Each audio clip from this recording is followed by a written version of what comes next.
Baik, perkenalkan nama saya Ahmad Fatiful Khair Ayus dengan NIM 50900123071. Program studi Kesejahteraan Sosial kelas C. Di sini saya akan mempresentasikan tugas terkait mata kuliah saya, yaitu Psikologi Sosial bagi Kisos. Baik, saya akan melanjutkan materi saya yaitu kenakalan sosial dan penyimpangan sosial.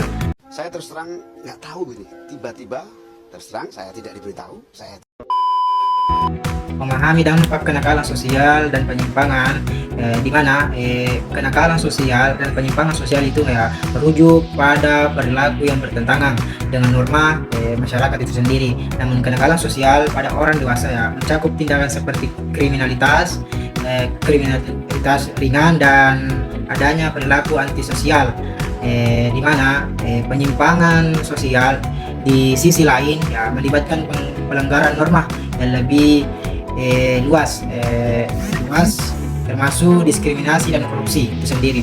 Saya akan melanjutkan materi saya yaitu kenakalan sosial pada orang dewasa. Yang pertama itu kriminalitas ringan adalah kriminalitas ringan yang sering terjadi dan dapat mempengaruhi keselamatan masyarakat sendiri secara keseluruhan. Yang kedua perilaku antisosial, di mana perilaku antisosial ini dapat mengganggu ketertiban umum dan menciptakan sebuah ketidaknyamanan bagi orang lain dan sekitarnya. Yang ketiga penyalahgunaan SAT, di mana penyalahgunaan SAT ini merupakan masalah serius yang berdampak pada individu dan komunitas secara keseluruhan. Selanjutnya yaitu faktor penyebab kenakalan sosial, tekanan ekonomi dan pengaruh lingkungan, di mana kenakalan sosial sering dipicu oleh tekanan ekonomi, dan di mana kuat dan pengaruh lingkungan yang negatif yang dapat berdampak serius pada individu dan masyarakat secara keseluruhan. Selanjutnya yaitu peran keluarga dalam pencegahan, pendidikan dan dukungan keluarga merupakan kunci dalam mencegah kenakalan sosial, di mana ketika orang dewasa memiliki sumber daya emosional dan pendidikan yang kuat agar mereka lebih mampu untuk menghadapi tantangan-tantangan dan menghindari perilaku yang menyimpang. Selanjutnya yaitu penyimpangan sosial di kalangan dewasa. Yang pertama itu adanya pelanggaran norma. Pelanggaran norma sosial sering terjadi dalam masyarakat. Yang kedua itu diskriminasi. Diskriminasi dapat muncul dalam berbagai bentuk dan konteks. Namun yang ketiga yaitu dalam penyimpangan sosial di kalangan dewasa itu yang ketiga yaitu perilaku menyimpan, di mana perilaku menyimpan ini dapat merusak tatanan sosial yang ada. Materi selanjutnya yaitu upaya mitigasi kenakalan sosial. Yang pertama lembaga sosial berperan dalam menciptakan sebuah kesadaran dan memberikan dukungan kepada individu yang terpengaruh oleh kenakalan sosial, mulai program rehabilitas dan pendidikan masyarakat dan yang efektif. Yang kedua yaitu pendidikan.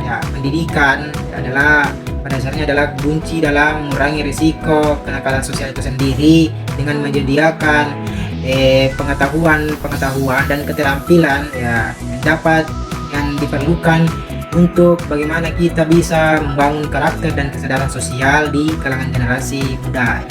Teori sosiologis dan penyimpangan sosial, memahami aspek teoritis penyimpangan sosial dalam konteks yang penting untuk diskusi ini. Selanjutnya yaitu kesadaran dan edukasi untuk bagaimana perubahan sosial. Kenakalan sosial dan penyimpangan sosial di kalangan dewasa memerlukan perhatian yang serius, penting untuk meningkatkan kesadaran mengenai tantangan ini dan peran edukasi dalam mitigasi. Edukasi formal dan non formal dapat mengubah pola pikir kita. Komunitas perlu berkolaborasi untuk menciptakan lingkungan yang positif. Penguatan nilai-nilai sosial dan etika harus mulai sejak dini. Dengan langkah-langkah ini kita dapat menciptakan masyarakat dewasa yang lebih sadar dan bertanggung jawab.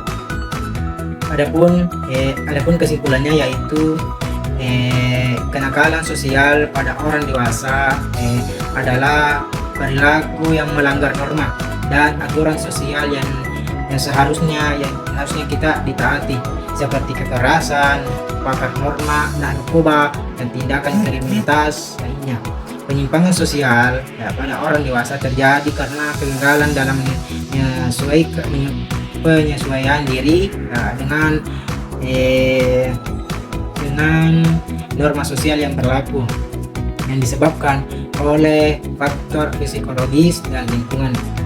Babak kedua ini dimana menunjukkan bahwa adanya gangguan dalam pengendalian diri dan interaksi sosial yang dapat merugikan individu dan masyarakat sekitar kita. Baik, itulah tadi materi yang saya bisa sampaikan. Kurang lebihnya mohon dimaafkan. Billahi fisabilil haq. Assalamualaikum warahmatullahi wabarakatuh.